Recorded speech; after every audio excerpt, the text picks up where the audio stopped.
Järgnevalt räägime sellest, kuidas on võimalik otsikäsu abil leida siis töölehelt mind huvitavaid lahtreid või konkreetset sisu. Otsikäsu te leiate või selle akna, mille abil me hakkame otsima, redigeerimine menüü ja siin on selline valik siis nagu otsi. Ja näete, et siin on ka ära toodud kiirlühend, milleks on Ctrl ja samaaegselt F täht. Kui te otsi käsu olete aktiveerinud, siis jälgige, et see otsi lahter ilmub tööriista ribana teile siia alla vasakusse nurka. Ja tema kasutamine on suhteliselt lihtne. Te trükite siia lahtrisse, kus kursor vilgub, mida te soovite otsida. Näiteks soovin otsida Jaan.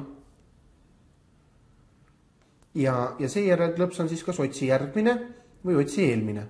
Kui ma klõpsan näete otsi järgmine, leiti mulle ilusti üles lahter, kus on sees tekst Jaan.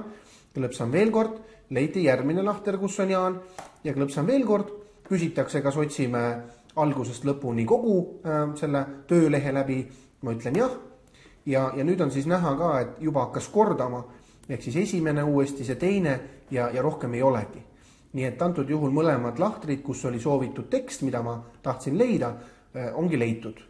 Siin otsi järel on ka otsi asendanup, aga nüüd selle akna puhul, kui te siia peale klõpsate, tasuks siis jälgida seda, et siin saab kasutada nii otsimist kui ka asendamist, aga otsimise puhul võib-olla on plussiks see, et te saate kasutada rohkem sätteid otsimisel ja samuti tõstutundlikku valikut, mis tähendab seda, et eristatakse otsitavas sõnas siis suurt esitähte.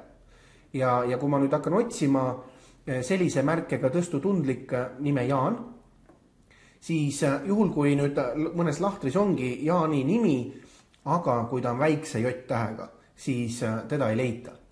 Ja samuti on oluline siin märkeruut terved lahtrid, mis tähendab seda, et see sõna Jaan peab olema selle lahtri ainukene sõna või vähemalt eraldiseisev sõna.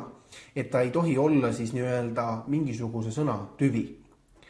Ja siis samamoodi ka siin aknas te võite klõpsata otsi, mis järel siis näete öeldakse, et algame algusest. Teile ükshaaval siis näidatakse leitud tulemusi. Kui te soovite kõiki korraga näha, siis klõpsate nupul otsi kõik.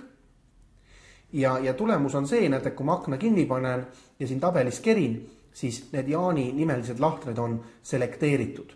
Ehk ma võiksin neid kopeerida või välja lõigata või kuidagi teisiti vormindada. Nii et selle tarvis on need siis juba eelnevalt märgitud.